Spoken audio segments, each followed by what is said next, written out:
Hola a todos, espero que se encuentren bien. Aquí con ustedes José Flores para explicar la actividad 2.5 de la secuencia de matemáticas de cuarto grado de secundaria, diseño de estantes. Aquí estamos para explicar esta actividad 2.5. Seguimos en esta serie de videos explicando cada una de las actividades. Si no han visto los videos anteriores, les invito a verlo, ya que hemos explicado ciertas cosas ahí que también nos sirven para este video. Bien, de todos modos vamos a explicar detalladamente todo lo que necesitamos para esta actividad. Aquí tenemos ya lo que es el archivo de GeoGebra. Como vemos, tenemos ahí construido un ángulo HGL, un segmento AB y un ángulo FCD. Entonces vamos a construir un triángulo que contenga, como dice aquí, construye un triángulo que tenga un lado igual al dibujado. O sea, vamos a dibujar este lado AB que tenga vértice en E. O sea que vamos a comenzar, uno de sus puntos va a estar en E. Y de modo que los ángulos apoyados sobre el lado, o sea, el ángulo que salga de la parte A, el ángulo que salga de la parte B, sean iguales a lo que está marcado ahí.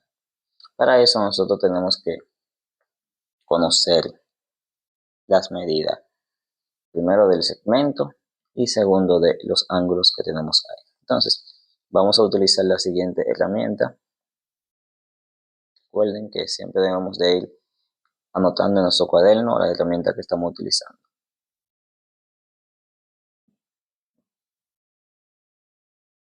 Vamos a seleccionar acá la herramienta distancia o longitud para saber cuánto mide el segmento AB. Cuando yo le topo me va a decir cuánto mide, me dice que tiene 3.93 centímetros. 3.93 centímetros. Luego vamos a ver cuánto miden los ángulos. Entonces, voy aquí a ángulo, lo que voy a hacer es construir un ángulo encima de estos que tengo para que me diga cuál es la medida. Ven, me dice cuál es la medida. Voy aquí, el de color morado, DCF, y me dice cuál es la medida. Entonces, ya conociendo la medida de cada uno de los elementos, voy a construir mi triángulo con el vértice en E. Primero voy aquí, utilizo la herramienta segmento de longitud dada para construir el segmento AB, que mide 3.93. Entonces, cuando lo selecciono, le presiono aquí el punto E, en el punto E, y pongo la medida 3.93. Y ahí se me construye un segmento de la misma longitud. Entonces suponemos que esto aquí es A y esto aquí es B, ¿verdad? Bien, ahora lo que vamos a construir dos ángulos de la misma medida que tenemos acá.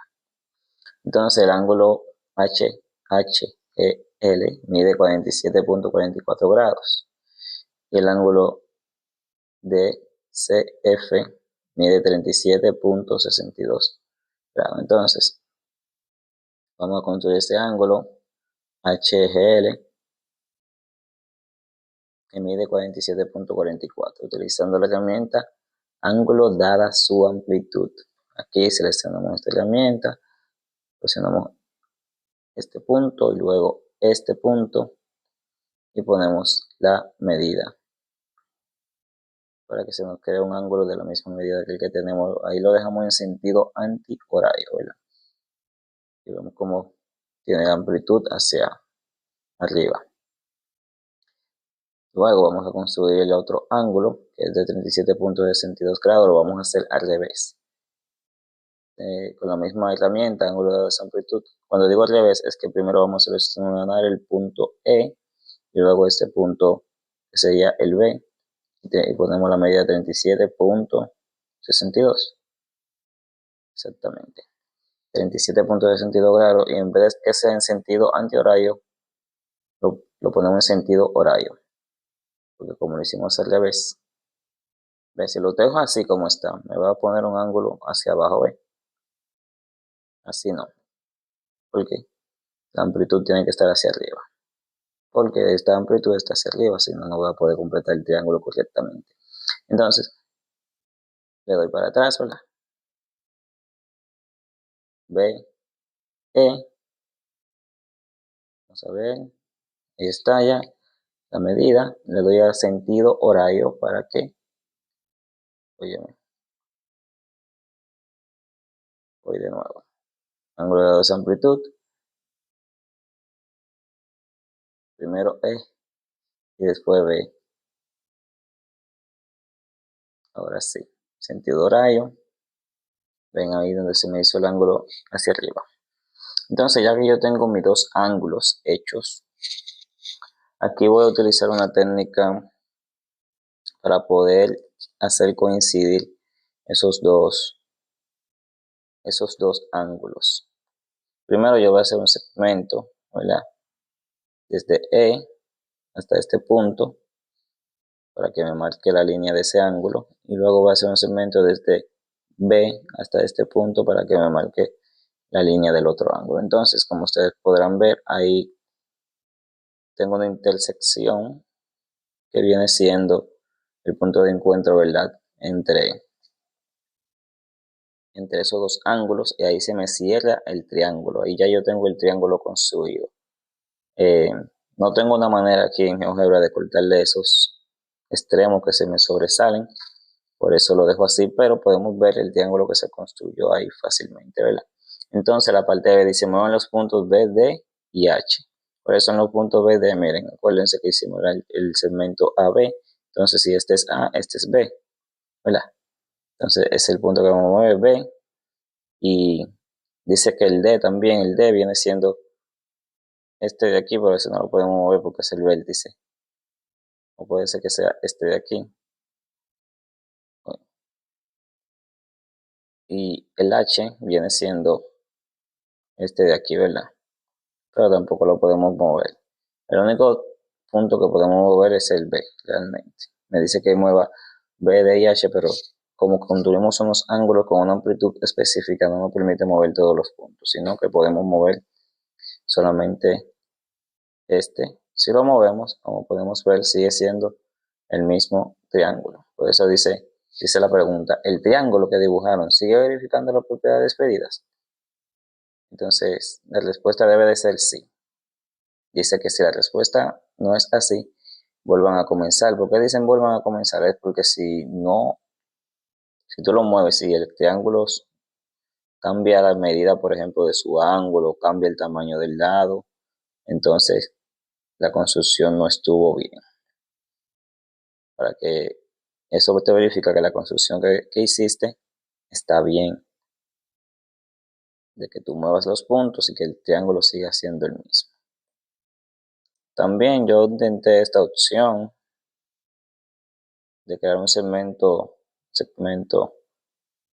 aquí, ¿verdad? Donde coinciden los puntos para cerrar el triángulo. A ver si lo puedo mover. No lo puedo mover, pero bueno, vamos a ver.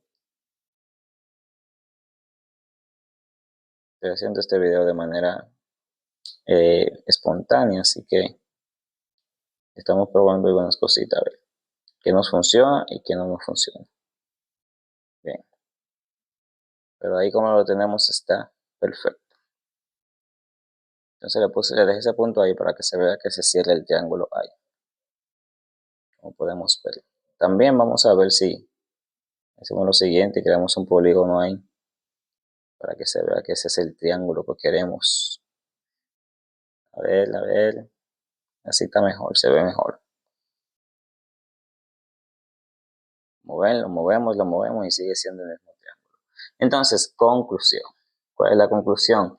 El tercer criterio de congruencia de triángulos, que es ángulo, lado, ángulo, que dice de la siguiente manera.